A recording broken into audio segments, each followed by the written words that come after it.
집에서 느긋하게 쉬는 즐거움, 편안한 파자마와 따뜻한 차 한 잔, 멋진 문장을 발견할 수 있는 책 한 권과 설레는 음악. 주말을 채우는 것은 더 이상 쇼핑백이 아니다. 미래에 대한 불안은 적어지고 지금 여기에 집중하는 시간이 즐겁다.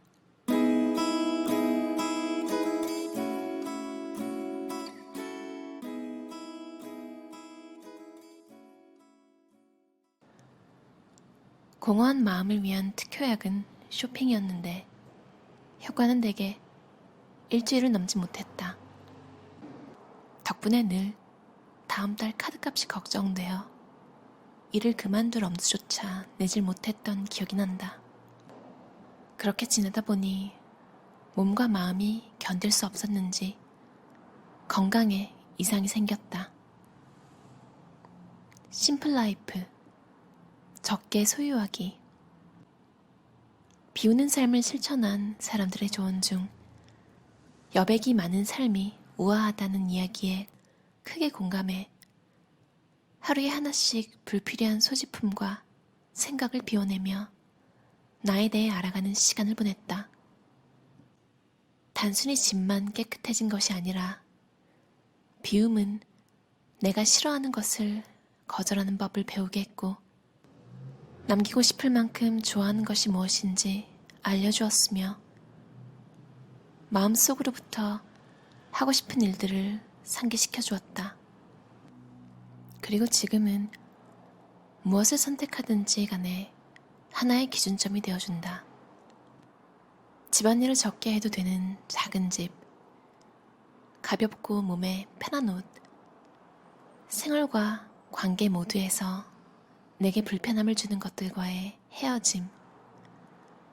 홀가분한 마음이 최고의 보상이라면 예전과 비할 수 없을 만큼 넉넉해진 통장 잔고는 보너스로 따라왔다. 물론 비우는 생활이 모든 고민의 정답이 될 수는 없다. 하지만 늘 지금에서 도망치고 싶고 공허한 삶을 물건으로 채우며 버티고 있을 누군가에게 비움의 시간을 가져보라 권하고 싶다. 가벼운 클러치백 하나만 들고 다닌 뒤로 놀랍게도 신경 과민이 사라졌다. 보그 파리의 편집장이었던 카린 로이펠드는 가방 없이 다니는 것으로 유명한데 그 모습에 쿨한 파리지엔느의 멋을 느낀 뒤로 늘 가방이 있어야 한다는 고정관념마저 사라졌고 가끔 그녀처럼 가방 없이 밖을 나서기도 한다. 손에 살며시 말아쥐거나 팔꿈치와 팔뚝 사이로 우아하게 끼고 다니는 클러치백을 사용한 뒤로 가지고 다니는 물건의 개수가 현저히 줄었다. 가볍고 실용적이며 어쩐지 자연주의자처럼 느껴지는 에코백. 평소에는 장바구니 용도로 쓰지만 도서관에 갈 때나 운동을 하러 갈 때, 해변에서 1박 2일의 짧은 여행에도 에코백 하나면 충분하다. 값비싼 가방을 들어야만 나를 드러낼 수 있다고 생각했던 시절도 분명 있었다. 예전과 달라진 점이 있다면 무조건 갖고 싶다고 생각하는 것이 아니라 집에 있는 가방 하나를 처분하고 난 다음 새 가방을 사야겠다고 생각하는 것. 옷걸이 숫자만큼 옷을 소유한다면 늘 일정량을 가지게 될 것이라는 생각이 들었다. 옷장과 어울리는 고급스러운 원목 옷걸이 50개를 샀다. 옷가게와 세탁소에서 받은 플라스틱 옷걸이는 여분으로라도 갖고 있지 않고 모두 버리거나 세탁소에 반환했다. 고급 부티크에 걸려있는 옷처럼 보이게 만드는 부티나는 원목 옷걸이에 맞춰 옷을 정리하려고 마음먹자 후줄근한 옷들이 쉽게 버려졌다. 도미니크 로르의 책에도 나오는 내용인데요. 원목 옷걸이. 이거 부딪히는 소리도 정말 듣기 좋다고 도미니크 로로의 책에서 나왔는데요. 여러분의 옷걸이 취향은 어떠신가요?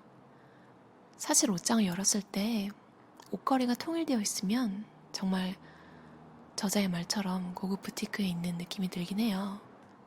정말 어떤 고급스러운 옷도 그 세탁소에서 옷을 그냥 모양을 잡으려고 주는 철제 아시죠? 그거에 걸어두면 어떤 옷도 없어 보이잖아요. 드라이클리닝이 필요한 거면 그걸 받아올 때 바로 반환해 드리는 것도 방법인 것 같아요. 저는 원목은 조금 두껍기도 하고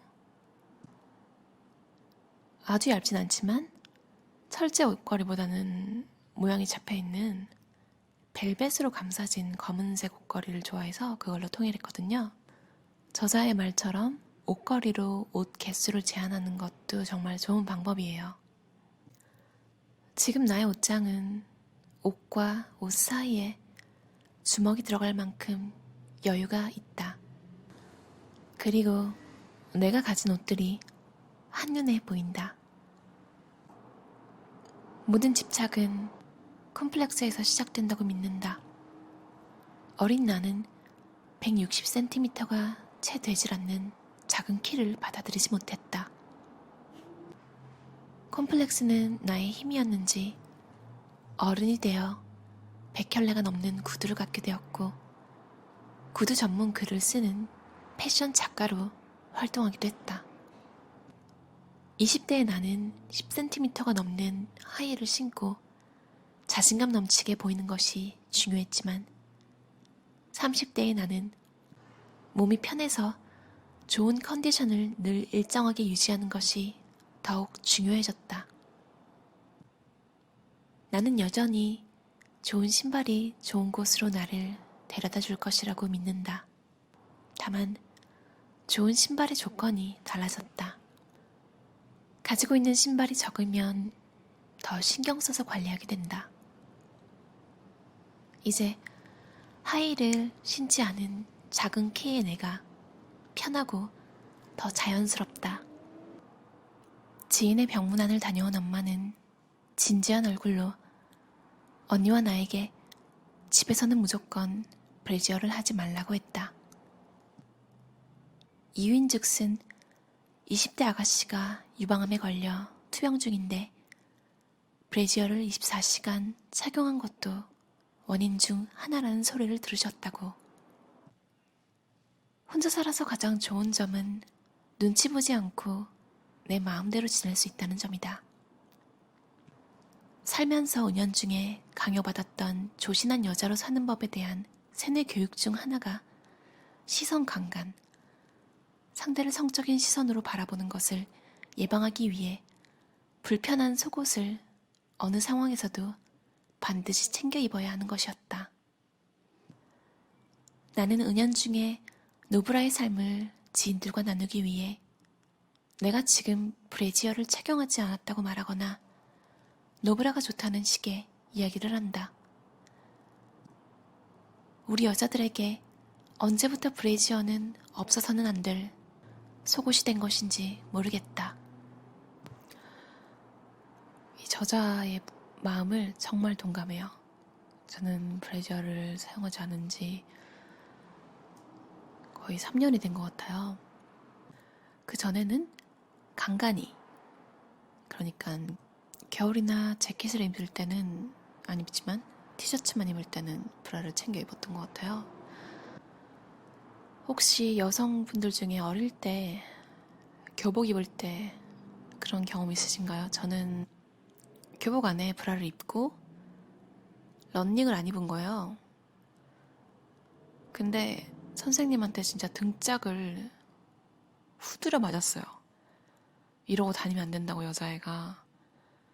아니 그럼 브라를 해야 되고 또 그 브라를 가리기 위해서 런닝을 입어야 되며 남자애들은 하복 그냥 하나만 입잖아요. 런닝 있는 애들도 있지만 안 입는다고 등짝을 후드려 맞는 일은 없지 않나요? 저는 그게 아직도 너무 싫고 안 좋은 기억으로 남아있어요. 이렇게 된 거에는 그냥 어디서부터 잘못된 건지 모르겠어요. 혹시 노브라인 게 티가 나는 분을 거리에서 보실 때 신경이 쓰이더라도 한번 정말로 제발 티를 내지 마시고 그걸 이상하게 보지 않는 연습을 해보는 건 어떨까요? 이게 좀 절충이 필요한 것 같아요. 보이는 입장에서도 티를 내지 않는 게 예의라고 생각하고요. 또 그렇다고 또 너무 막 시스루 이런 옷에다가 속옷 안에 런닝이든 뭐든 하나도 안 챙겨 입고 입는 거는 약간 관종 느낌? 그래, 그 양쪽에서 좀 절충이 필요한 부분 같다는 생각을 많이 했어요. 이 저자 책에도 나와 있잖아요. 시선 강간. 참, 이건 정말 안 당해보신 분들은 워딩이 너무 센 거 아니냐, 오바다, 착각이다 하시는데 생각보다 이런 경우 정말 많아요.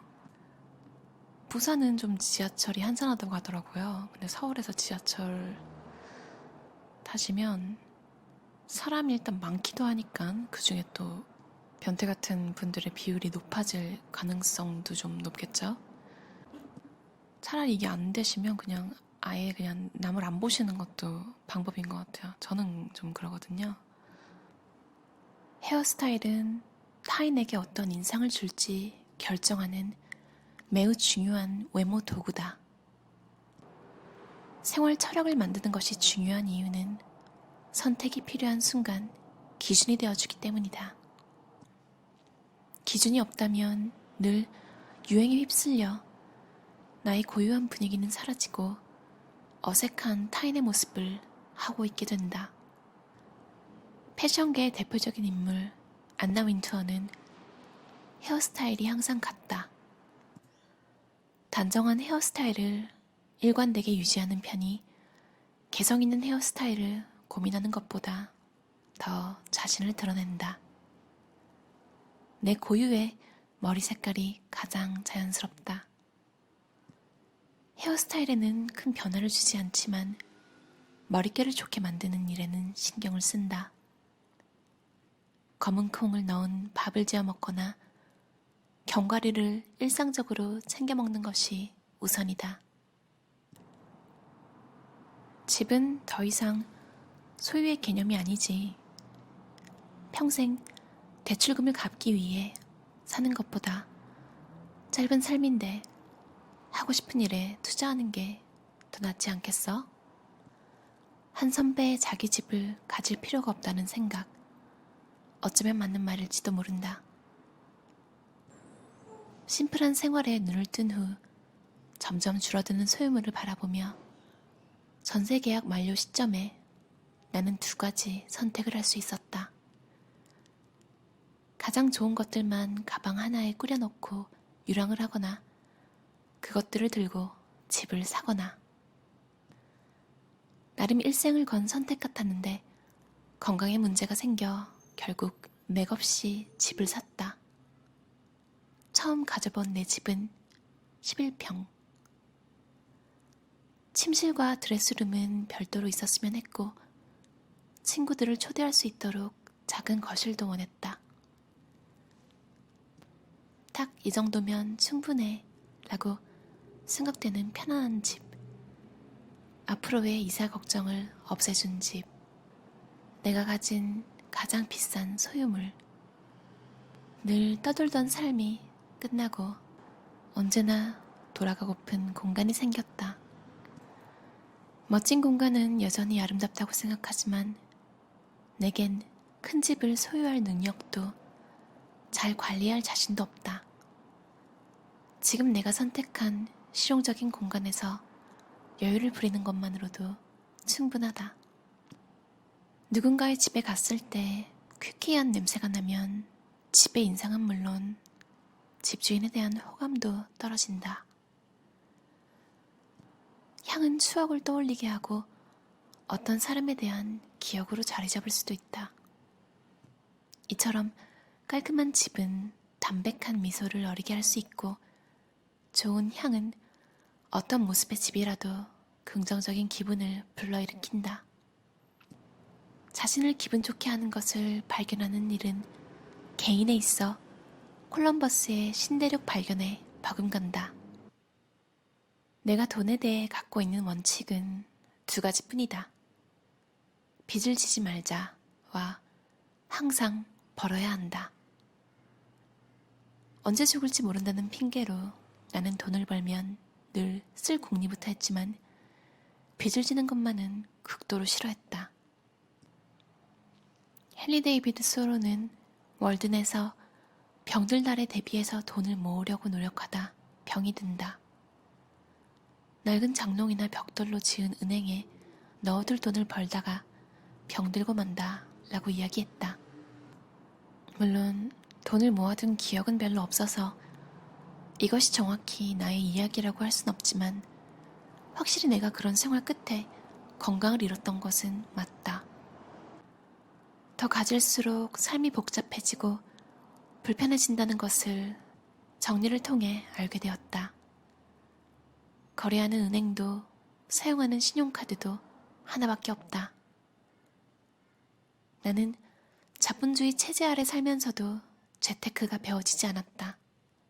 하지만 소비 기계가 되지 않는 법을 알게 되었고 자연스럽게 돈을 쓰지 않게 되면서 생각보다 많은 돈을 모을 수 있었다.